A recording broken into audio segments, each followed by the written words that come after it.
Alright, so today I'm going to show you how to make a Minecraft server. So there's only one thing you need to download. You're going to need to download Heyo's server mod, and I'll have a link to that in the description. Then you want to make a file, a folder called server on your desktop, and you'll want to move that in HMod into there, and then extract it, and you'll get some of these files, but you won't get all of them. You won't get all the files until you run Minecraft_mod. Which would start the server, but we don't have anything configured yet, so it won't start the server. So then, once that, you'll get more files, like, you'll get like that, all those right there and stuff, and you'll get these. So then you want to start a task manager by doing Control, Alt, and Delete at the same time, which should start a task manager. And then you want to start task manager, and then when you start a task manager, it's going to start out at the Applications tab. You want to go over to the Processes tab. Look for Java w.exe, and that's the server, and end the process. End.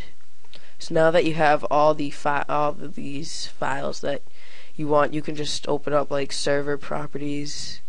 This is all your stuff right here. Like you can natural monsters and plugins. I only have keyboard in right now. Server port. You don't need to fill out the server port or the server IP, just because I don't know why. But if you want to host a cracked server, you have to turn online mode to false, so people with cracked versions of the game can get on. You can turn PvP off, which is just like player versus player. Save homes, all that, max players. If you're hosting it on your computer, like your home PC, which obviously you are if you're watching this video, you want to keep max players to about 10. If you go anything over that, it'll just get really slow and laggy if the server gets full. So once you're done editing, whatever, you can save it, close it out. And then next thing you're going to want to do is you're going to want to port forward. Basically what this is you'll go and you type in CMD on the start, and you type that, and then this will come up, and you type in ipconfig and hit enter, and then the IP, what you're looking for is your default gateway right here. That's what you want. So you want to do that, and then you're going to want it to go in your browser. Doesn't matter which one. Type that in and hit enter, and it should bring you into a login page for whatever router or internet service provider you have, and then you'll have to log in with your username and your password. I'm not going to do any of that because I don't want you to see all my stuff inside. But once you log in, you're going to have to port forward, and I'll leave a tutorial on how to do that in the description. So after you port forward, your IP that you're going to give to everyone is the IP on ipcow.com.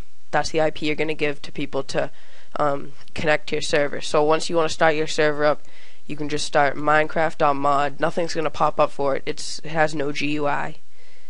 And then you wait until it stops giving you the loading thing. Then you can just do Minecraft run.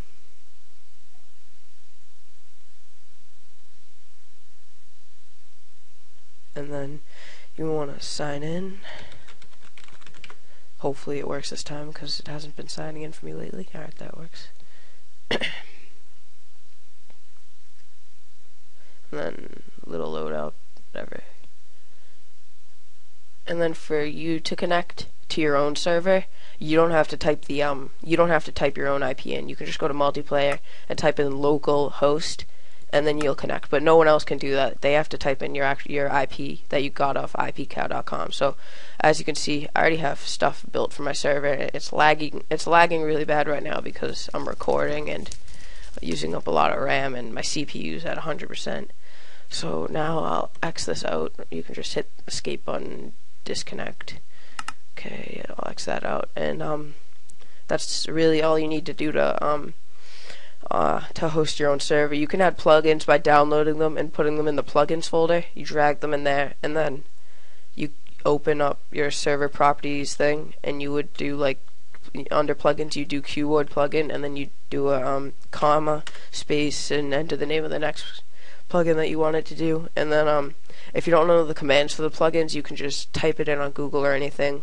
like keyboard is hard to figure out at the beginning, and then in here you can ban IPs and ban players, and here's groups that you can create groups, and at first they'll give you ones, and then to upgrade someone, well, promote them, you would go to users document, and see I have myself here as an admin, and those are just random names that come in.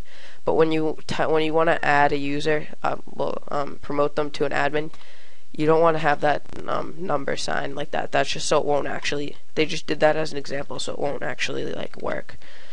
And it's just for example purposes. And you can save that. And same as with the groups property. If you want to make a group, you don't put the see right here. When adding your entry, do not include the number sign.